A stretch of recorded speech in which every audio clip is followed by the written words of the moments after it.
Era el 20 de julio de 1969. Aquel día, a las 22 horas y 56 minutos y 20 segundos, la nave espacial Eagle acababa de aterrizar en el mar de la Tranquilidad, en la Luna.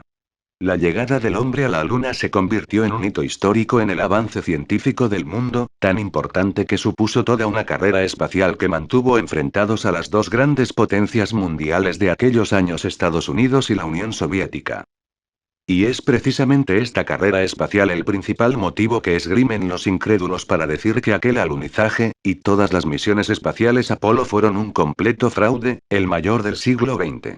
En aquel enfrentamiento norteamericano-soviético, el primero en llegar a la Luna conseguiría un logro sin precedentes. Supondría un severo golpe para el derrotado, quien perdería todo el sentido de las inversiones realizadas hasta este momento en las misiones espaciales, y, desgraciadamente para la NASA, los soviéticos les habían cogido la delantera. Además, el programa espacial Apolo había sufrido un severo varapalo 2 años antes con el desastre del Apolo I. Pero tal consistencia han tomado los rumores y las teorías de conspiración de los que piensan que no se llegó a pisar la Luna y que ésta permanece virgen, que la NASA decidió gastar $15.000 en demostrar que todo cuanto ocurrió en aquellos años fue verdadero.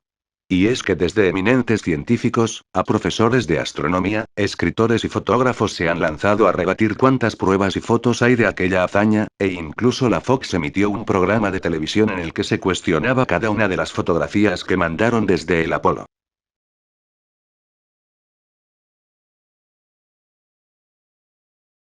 Es una pregunta que aún a día de hoy no se ha obtenido una explicación o razonamiento muy claro. Está comprobado científicamente que el cuerpo antes de morir pesa una cantidad y después de la muerte ha perdido 21 gr. Pero ¿se sabe a qué corresponden esos 21 gramos que perdemos después de exhalar nuestro último aliento? Según las investigaciones del Dr. Douglas McDougall y su teoría del peso del alma que se remonta a 1927, toda persona pierde 21 gramos en el último minuto de su muerte, lo que según él, equivaldría al alma o espíritu que se ha desligado del cuerpo carnal de la persona. Su teoría fue basada en experimentos con personas moribundas que fueron pesadas minutos antes de morir y en todas habían perdido la misma cantidad, 21 grs. El Dr. Douglas utilizaba para tal proceso una cama especial muy sensible a las variaciones de peso. Por cierto, dicho artefacto fue construido por él mismo. Este doctor colocó en ella a 6 enfermos terminales, y sobre ella los iba observando y pesando durante los últimos momentos de su vida antes, durante y después. Y el resultado obtenido fue el mismo en todos los casos, todos perdían 21 gramos justo antes de morir. Incluso experimentó con perros pero no obtuvo el mismo resultado de los 21 gramos. Según la teoría de varios filósofos griegos, solo los humanos poseemos alma, por la capacidad de soñar. Algo, por otra parte, también discutible. Hay otros científicos que aseguran que esos 21 gramos se deben a que la persona, una vez que ha fallecido, ha exhalado todo el aire que tenía dentro. Otros dicen que es a causa de la relajación de los esfínteres. Pero está totalmente descartada esta teoría, ya que los gases no pesan tanto. ¿Y si esto fuese cierto, a dónde irá nuestra alma? ¿Existirá realmente la reencarnación? Son tantas preguntas y tan pocas respuestas. Al final siempre nos quedaremos con esa gran duda: ¿tenemos alma?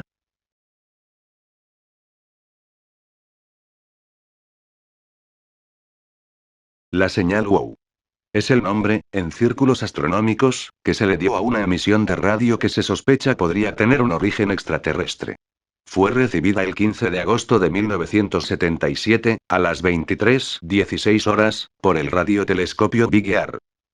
Por aquel entonces un procesador IBM 1130 captaba las señales obtenidas por el telescopio y las convertía en caracteres alfanuméricos que correspondían a la intensidad de cada emisión.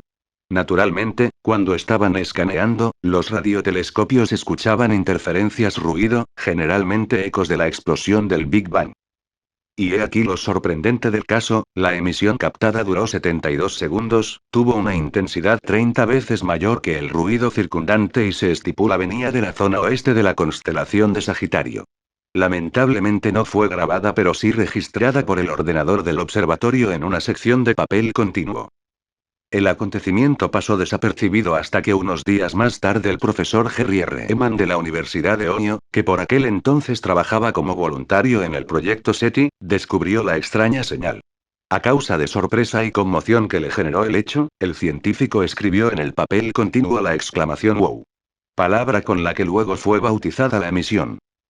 La secuencia extraterrestre registrada fue 6EQG5, sorprendentemente 30 veces más intensa que el ruido de fondo y de la cual actualmente todavía se está investigando el origen. El telescopio Big Ear se mantenía fijo y hacía uso de la rotación terrestre para escudriñar el espacio, por ello es que solo podía observar un punto determinado del cielo por tan solo 72 segundos. Esta es la razón que fundamenta el origen extraterreno de la señal, ya que la misma duró exactamente 72 segundos, mostró un pico durante los primeros 36 y luego descendió gradualmente. De igual modo existen otras hipótesis sobre el origen de la señal WOW que vale la pena mencionar. Algunos creen que un satélite artificial atravesó el espectro de escaneo del telescopio y por ello este captó sus emisiones, pero lo peculiar es que las transmisiones de la Tierra no pueden hacer uso de la banda de 1,4 GHz franja donde fue emitida la señal. Además, la emisión generada sería mucho más breve a causa de la velocidad en la que se desplazan estos aparatos. Otros consideran que el radiotelescopio pudo haber fallado durante un corto tiempo, pero esta teoría fue refutada ya que no se volvió a repetir suceso semejante ni el aparato presentó problema alguno. Están los que estipulan que el origen de la emisión fue un acontecimiento espacial terriblemente potente, pero también fue descartado ya que la explosión de un cuerpo celeste se emite en todas las frecuencias. Como verán, la única explicación posible que resta es la de que una civilización extraterrestre con un potente transmisor pudo ser la responsable de la señal WOW. ¿Pero ustedes qué creen?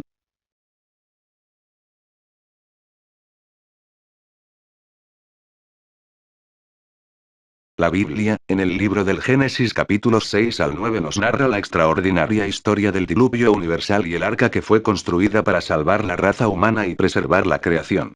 Pero, ¿tenemos vestigios de que realmente el arca existió? Cuando Dios observó la violencia, la maldad y, en definitiva, los pecados del género humano, decidió borrarlo de la faz de la tierra, acabar con todo. Y lo haría provocando un gran diluvio cuyas aguas arrasarían la superficie del planeta. No obstante, reconoció a un hombre bueno, a un hombre justo, Noé. Él sería el elegido para preservar la dinastía del hombre. El Creador avisó a Noé de lo que iba a ocurrir, y le dio instrucciones detalladas de qué debía hacer para salvarse él, su esposa y también a sus hijos Sem, Cam y Jafet, así como sus respectivas mujeres. Su misión era construir un arca en la que, además de su familia, introduciría 7 parejas de cada uno de los animales puros y una pareja de los impuros. Con suficiente alimento para todos. Las indicaciones fueron precisas: un barco con forma de casa y un tejado a 2 aguas. Multitud de estancias. 300 codos de eslora, 50 codos de manga y 30 codos de puntal. Las medidas, aunque de todo punto insuficientes para la diversidad animal del planeta, sí son adecuadas para la navegabilidad y los rigores de las aguas bravas. Según las escrituras, llovió durante 40 días y 40 noches. Después, las aguas fueron descendiendo en su nivel, y el arca fue a asentarse sobre el monte Ararat.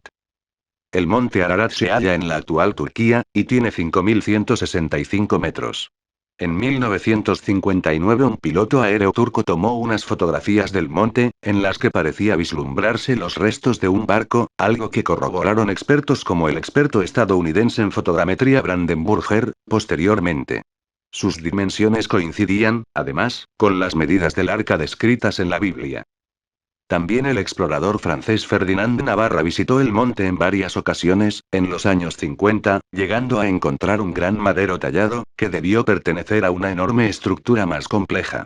Llevó los restos a Francia para ser estudiados. Estas son algunas de las exploraciones que hicieron soñar al hombre moderno con la demostración fehaciente de las palabras del Génesis. Se han sucedido, a lo largo de los años, diversas expediciones, la mayoría de ellas fracasadas. En otras, no se obtuvieron resultados concluyentes. No podemos todavía afirmar ni negar la realidad del arca. Es cierto que existe una anomalía en el monte Ararat, que todavía no ha podido ser demostrada, confirmada, ni desmentida. No obstante, si el descubrimiento de una milenaria arca de madera en dicho monte se produjese, lo que conseguiríamos no sería una respuesta a una pregunta, sino, probablemente, cientos de preguntas sin respuesta.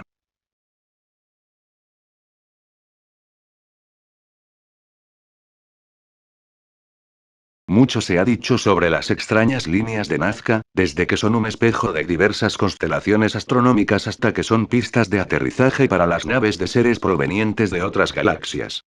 No obstante, hasta el momento, y si bien es cierto se ha logrado conocer cómo las hicieron, el porqué de estas líneas continúan siendo un desconcertante misterio. Sin embargo, y debido a que aún los arqueólogos no pueden dar una respuesta clara sobre el verdadero fin de estas líneas, las diversas hipótesis sobre los orígenes y fines de estas líneas son aún un verdadero misterio. Preguntas como ¿pudieron los hombres preincaicos de esta cultura peruana tener la tecnología suficiente para realizar tan entroncadas líneas?